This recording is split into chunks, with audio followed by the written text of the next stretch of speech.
यह वाक्य कई जरूरी जगहों पर लिखा होता है। रेलवे स्टेशनों पर, आम दफ्तरों में लिखा होता है। कर्म करना इंसान का पहला धर्म है। कई लोग कर्म को भाग्य रेखा मानते हैं, वो कर्म दूसरा है। यह कर्म गीता वाला कर्म है। गीता में लिखा है, कर्म ही श्रेष्ठ है। कर्म कर, फल की इच्छा मत कर। कबीर ने अपनी वाणी में कर्म योग पर ही अपना तर्क दिया है। जो आदमी स्टेशन की ओर चल देता है, उसको तो गाड़ी मिल सकती है, जो चला ही नहीं उसको तो मिल ही नहीं सकती। आर्य समाज का भी यही नियम है। कर्म करना इंसान का पहला लक्ष्य होना चाहिए। तरकीबन सब धर्म कर्म की व्याख्या करते हैं, अपना अपना ढंग है। आज तो विज्ञान का युग है, करने को ही कर्म कहते हैं। कहीं पर दुनिया में ऐसा नहीं लिखा है कि भाग्य के भरोसे रहो, कर्म करने से बड़ा आनंद मिलता है। दिशा सही हो तो और भी आनंद आता है। कर्म करने का तरीका भी होता है। कर्म करने से पहले ज्ञान का होना जरूरी है, फिर उसको मानना जरूरी होता है, फिर करना जरूरी होता है। कर्म तो सभी करते हैं। कर्म अगर ज्ञान को जानकर किया जाए तो बहुत तरक्की होती है। कई लोग कर्म तो करते हैं मगर कभी कभी दिशाहीन हो जाते हैं। उनका कर्म ज़्यादा सफल नहीं होता। पक्के इरादे से किया कर्म ही ज़्यादा कारगर होता है। कई लोगों की शिकायत रहती है कि हम कर्म तो करते हैं मगर कामयाबी नहीं मिलती। उनकी दिशा में कोई खराबी जरूर होगी। सबको अच्छा गुरु मिलना आसान काम नहीं है। सुखी रहने के लिए अच्छे गुरु की तलाश जरूरी है, ऐसा ही नियम है। अच्छा साहित्य भी काम आता है। सुख देने से ही सुख मिलता है। जैसा बीज बोता है वैसा ही फल पाता है, ऐसा कुदरत का नियम है। सुख को बांटना चाहिए। जैसे फूल के साथ कांटा भी होता है, कांटा फूल की रक्षा के लिए होता है। अगर कोई बुराई भी करता है तो भी धैर्य से काम करना चाहिए। कई बार कई जगह ऐसा भी लिखा है, नेकी कर जूते खा। मैंने खाए तू भी खा।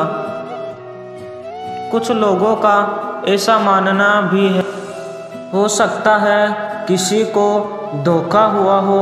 हर धोखे के पीछे इंसान की अपनी कमजोरी होती है या आलस होता है।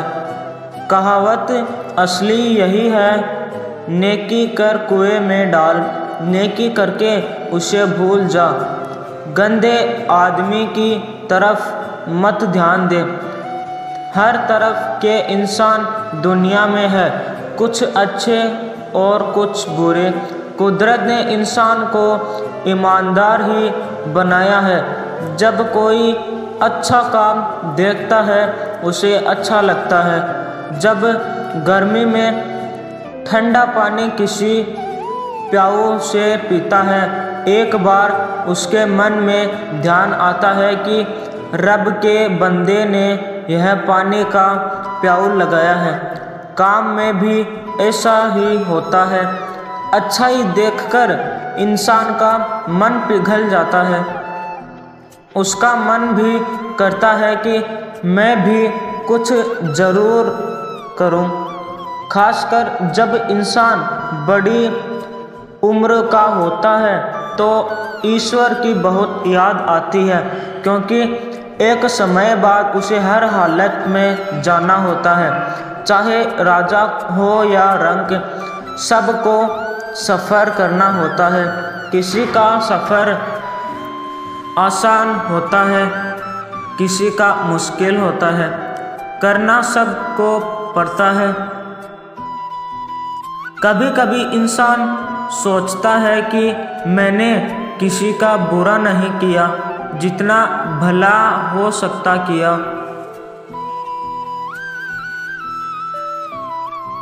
यही सोच बार बार उसे तसल्ली देती है। दिया हुआ सुख मरहम का काम करता है। इसलिए इंसान तू जाग, देख तू कुछ कर सकता है तो जरूर कर। सुख न भी दे मगर दुख भी किसी को मत दे। यह भी एक सूत्र है। जब कोई चीज़ किसी को दी जाती है तो मन में संतोष उत्पन्न होता है। संतोष का दूसरा नाम सुख है। दोनों सगे भाइयों की तरह है। पहले संतोष होता है, फिर सुख का अनुभव होता है। दिल में किसी चीज़ की चाह होती है तो दिल में उसके प्रति लगाव तंग करता है।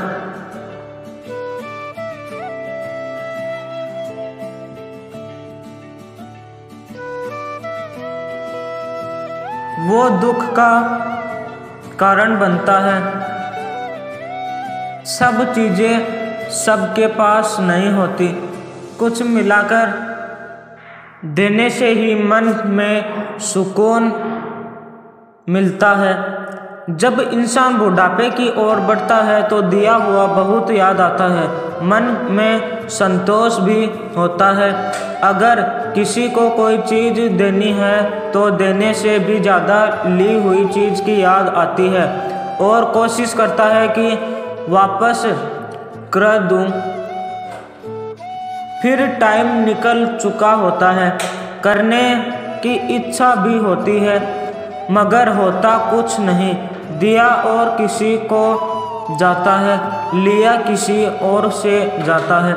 इसलिए देना लेना बराबरी नहीं होता। कल आज कल इस संसार चक्र को जरूर समझना चाहिए। बीता हुआ कल भूतकाल जिसे कहते हैं, उस काल से शिक्षा लेनी चाहिए। वो हमको कई चीज़ों की जानकारी दे सकता है।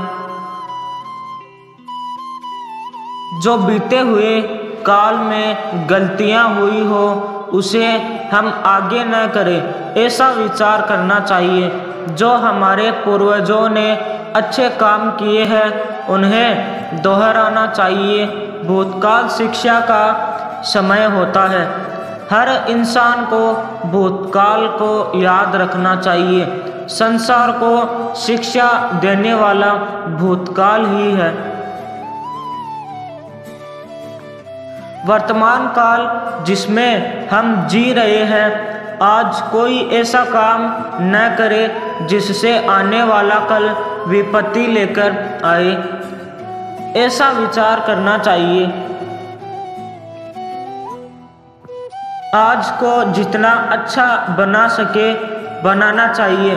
जिसका आज अच्छा होगा उसका कल भी अच्छा होगा, ऐसा महापुरुषों का मानना है।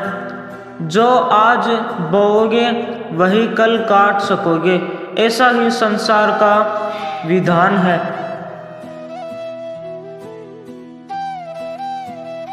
कहते हैं बोया पेड़ बबुल का आम कहाँ से होए वाली कहावत सही है।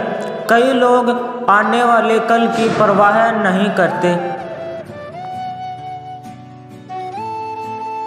जो वक्त को नहीं समझता उसे वक्त रुला देता है। वक्त दुनिया में अनमोल है। वक्त की कीमत दुनिया की हर चीज़ से भी महंगी है। एक सेकंड भी वापस नहीं आ सकता। आज का काम कल पर मत डालो, उसको निपटाना ही सुखदायी है और तभी आने वाला फल ठीक होगा।